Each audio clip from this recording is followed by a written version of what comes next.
Hello साथियों, नमस्कार। मैं विकास गुप्ता विकास स्टडी यूट्यूब चैनल में आपका एक बार फिर से स्वागत करता हूं। तो साथियों, मैं आशा करता हूं कि आप सबकी पढ़ाई भी अच्छी चली होगी। आपको पता है कि आपका एग्ज़ाम यूपी बीएड का एंट्रेंस एग्ज़ाम बस जस्ट 6 जुलाई को ही है। तो इसके बारे में कई लोगों का ये कन्फ्यूज़न था कि हमारा सेफ़ स्कोर कितना होगा गवर्नमेंट कॉलेज के लिए और प्राइवेट कॉलेज के लिए कितना स्कोर हो सकता है और सीटें कितनी हैं। ठीक है, इन 3 मुद्दों पे बात करेंगे और चौथा हमारा होगा कि हम रीजनिंग और मैथ, ठीक है, इन पे कैसे फोकस करें। अभी भी 8 दिन बचे हुए हैं एग्ज़ाम के। ठीक है, तो सो गाइस हम शुरू करते हैं। देखिए, अगर हम बात करते हैं यूपी बीएड 2022, ठीक है, वो भी किसका, वो भी इंट्रेंस एग्ज़ाम का। ठीक है, वो भी इंट्रेंस एग्ज़ाम का, ना ना कि ऐसे जो भी, ना कि बैचलर ऑफ एजुकेशन मतलब जो भी इसके कोर्सेज स्टार्ट हो जाते हैं उसके नहीं, ये केवल एंट्रेंस एग्ज़ाम का है। ठीक है, गवर्नमेंट में एडमिशन लेने के लिए या प्राइवेट में एडमिशन के लिए। ठीक, अब सबसे पहला बात तो हम ये कर लेंगे कि कितने नंबर का होता है। ठीक है, अगर इसके पूर्णांक की बात करें, अगर इसके पूर्णांक की बात करें तो ये होता है 400 नंबर का।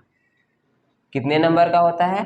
400 नंबर का होता है। और इसके बाद इसके जो पेपर्स होते हैं ना, वो 4 होते हैं और 2 शिफ्ट में पेपर होते हैं। तो एक शिफ्ट में 2 पेपर होता है और एक शिफ्ट में 2 पेपर होता है।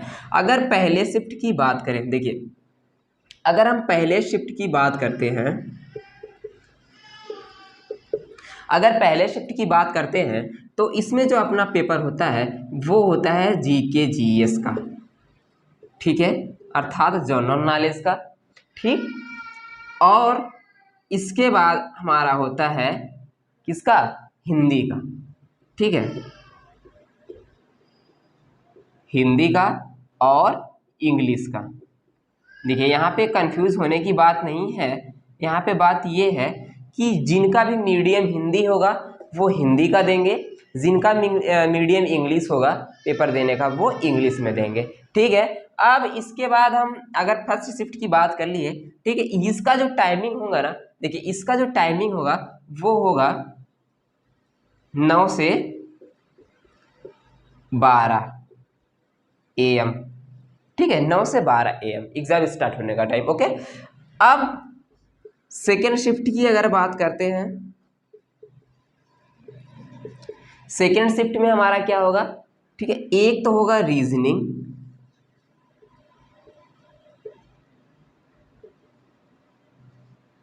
एक तो होगा हमारा रीजनिंग और जो दूसरा होगा वो आपके ग्रेजुएशन पर निर्भर करता है, आपने ग्रेजुएशन किस साइड से किया था, जैसे आर्ट्स या कॉमर्स या बीएससी, ठीक है, या एजी, या कॉमर्स का मतलब आपका बीकॉम। ठीक है, मैं यहाँ पे इंक्लूड कर दे रहा हूँ, कॉमर्स का मतलब आपका बीकॉम।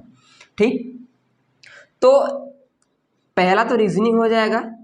ठीक है, रीजनिंग के बाद आप अगर बैचलर ऑफ आर्ट थे, अगर आप बीए किए थे तो आपको आर्ट का जनरल नॉलेज देना होगा।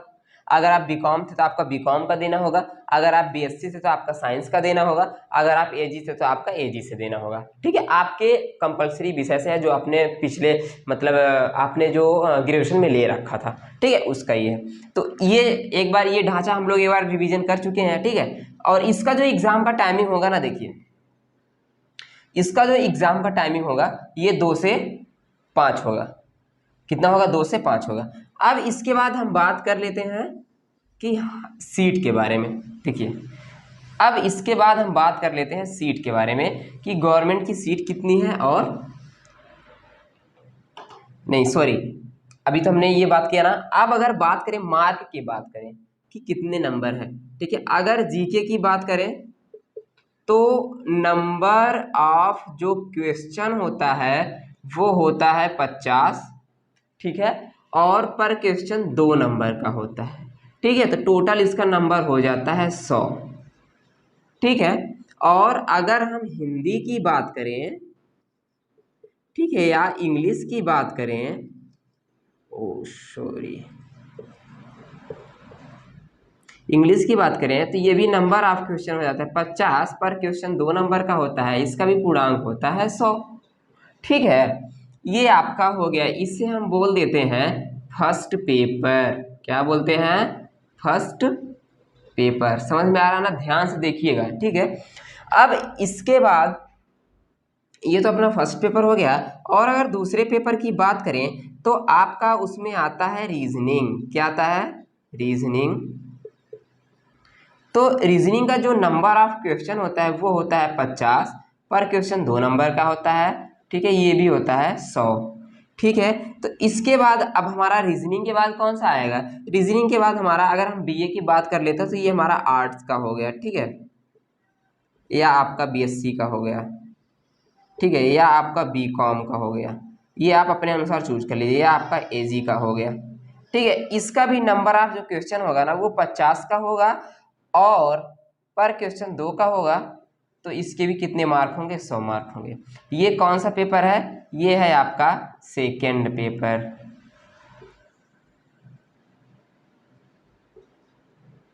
ठीक है, मैंने यहाँ पे पूर्णांक 400 बताया था।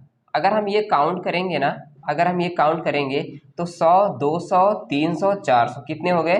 टोटल जो हमारे पूर्णांक बनते हैं वो हमारे 400 बनते हैं। ठीक है, 400 हो गए। ठीक, ये आ गया ना कि सारा जो सब्जेक्ट है वो 50-50 नंबर का आएगा। अब देखिए, सॉरी, 50-50 क्वेश्चन आएंगे 100-100 नंबर के। अब इसके बाद निगेटिव मार्क की बात करते हैं। इसमें जो निगेटिव मार्क है, देखिए निगेटिव मार्क आपका है, ठीक है, ये था, है और रहेगा भी आगे। अगर निगेटिव मार्क की बात करें तो ये अपना हो जाता है 1/3 का।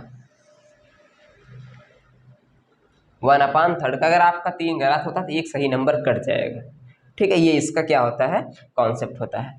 निगेटिव मार्क भी है। ठीक, अब क्या बात करेंगे हम लोग? अब बात करेंगे कि गवर्नमेंट सीटों की संख्या कितनी है। अगर गवर्नमेंट सीट की बात करें, अगर गवर्नमेंट सीट की बात करें तो ये हर साल कितना होता है? 10,000 होता है। ठीक है, अगर प्राइवेट सीट की बात करें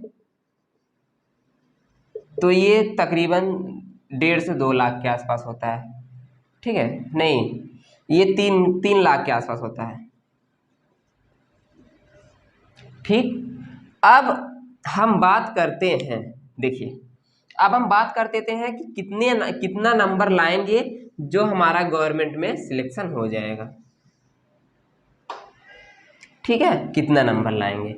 देखिए, प्रेम से देखिएगा, एकदम शांति से देखिएगा, ध्यान से, बिना स्किप किए हुए। ठीक, यहाँ पे, और हाँ, वीडियो को शेयर भी कर दीजिए, जो भी आपके भाई बहन या दोस्त, जो भी पड़ोसी, जो भी अभी कंफ्यूजन में है। मैं बताऊं, अभी तक कितने लोग कंफ्यूजन में हैं सर कि जो है वो हमको मैथ आएगा, साइंस आएगा, और हिंदी कब सेकेंड पेपर में है कि फर्स्ट पेपर में, मतलब सिलेबस भी ध्यान से सही से नहीं देख पाए हैं। ठीक, तो ये डाउट हम क्लियर कर रहे हैं, तो आप लोग शेयर कर दीजिएगा। अब इसके बाद अगर हम सबसे पहले हम बात कर लेते हैं जीके की आपका, फिर उसके बाद हम बात कर लेंगे हिंदी की, फिर उसके बाद हम बात कर लेंगे रीजनिंग का कि आपको कितने नंबर लाने हैं। ठीक है, फिर उसके बाद हम बात कर लेंगे आपके सब्जेक्ट के बारे में, आपका कौन सा सब्जेक्ट रहा है ग्रेजुएशन में, उसके अनुसार जो आता है। ठीक है, देखिए अगर जीके की बात करें तो 50 क्वेश्चन होते हैं, 50 क्वेश्चन होते हैं, 50 क्वेश्चन होते हैं, 50 क्वेश्चन होते हैं। ठीक, डाउट क्लियर इतना? अब इसमें जीके, देखिए जीके होता है क्या? समुद्र होता है। यहाँ पे 13-14 सब्जेक्ट के क्या होते हैं?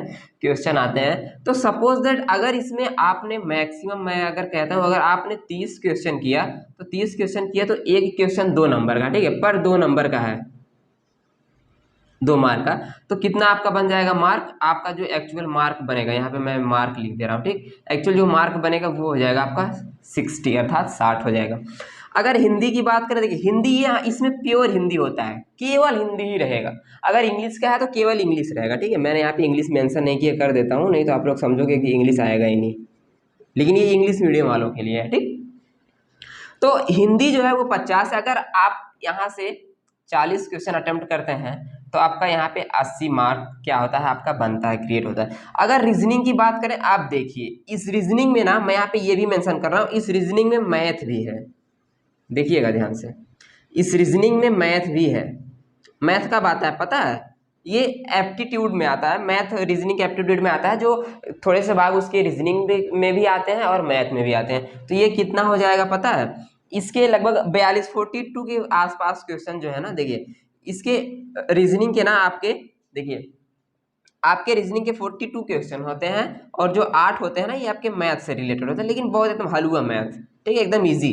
अनुपात, समानुपात, मिश्रण और आपका भिन्न, बहुत इजी होता है, ठीक, मैं बताऊंगा आपको। अब रीजनिंग में अगर आप, मैं बता दूं, अगर रीजनिंग में आप 45 कर ले रहे हैं तो ये आपका कितना नंबर क्रिएट होता है, 90।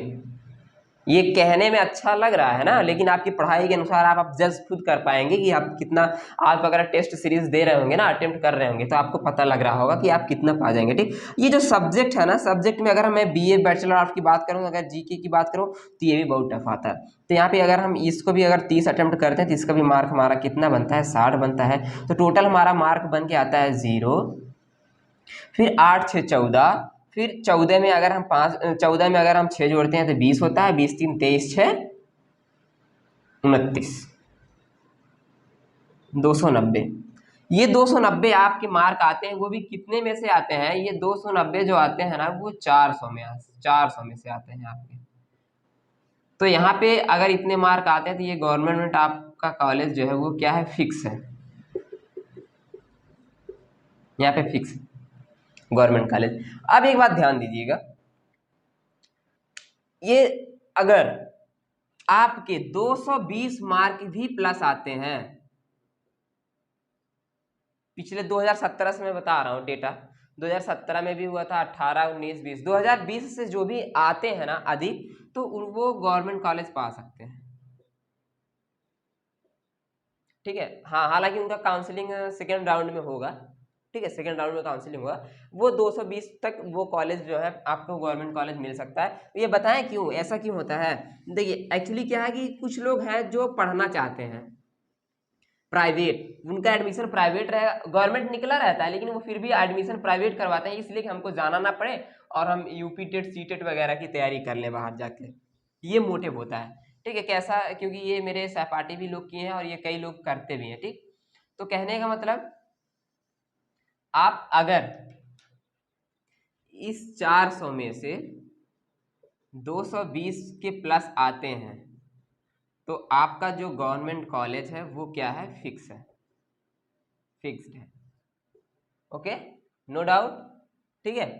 अब क्या बचता है, बस इतना ही बात करना था। और उसके बाद रीजनिंग की अगर बात कर लेते हैं, तो रीजनिंग में आपका, हाँ आप इसमें बढ़ा भी सकते हैं, अगर आपका जीके जीएस आया ना, अरे टॉपर कितने होते हैं मैं बताता हूँ, 320 टॉपर होते हैं। अब बताओ, 320 के लोग टॉपर होते हैं, ठीक है, 320 प्लस के लोग टॉपर हो जाते हैं। लेकिन इनको क्या, जैसे अगर कोई एनएसएस किया है तो 15 नंबर 20 नंबर उनका वेटेज मिल जाता है, तो इसमें इनका काउंट हो जाता है, ये 15 नंबर एक्स्ट्रा मिल जाता है, तो वो लोग टॉपर हो जाते हैं, ठीक है। ये है इसके पीछे का कॉन्सेप्ट। तो आपको टारगेट कितना लेके चलना है, मैंने अभी बताया 290 का टारगेट लेके चलना है। अगर आप 290 या 300 का टारगेट लेके चलेंगे, अगर आप 300 का टारगेट लेके चलेंगे, तो आप कैसे भी, कितना भी टफ एग्जाम आए, आप 230 प्लस तो आराम से कर लेंगे, 230 प्लस आराम से कर लेंगे, ठीक। ये मैं अपना अनुभव भी बता रहा हूँ, ठीक। और इसके बाद आपका क्या बचता है, हाँ सीट की मैंने बता ही दी थी कि आपको 10,000 है, इस 10,000 में आपको आना है, ठीक। और आपको 1 लाख रुपया बचाना है अपने पेरेंट्स का, आपको अपने पेरेंट्स का 1 लाख रुपया बचाना है, अगर आप ये 10,000 के सीट के अंतर्गत आते हैं तब, ठीक। आपको मनचाहा कॉलेज मिलेगा, आपके घर के नज़दीक का मिलेगा, आपके होम डिस्ट्रिक्ट का मिल जाएगा, ठीक। इतना फ़ायदा होता है, ठीक है।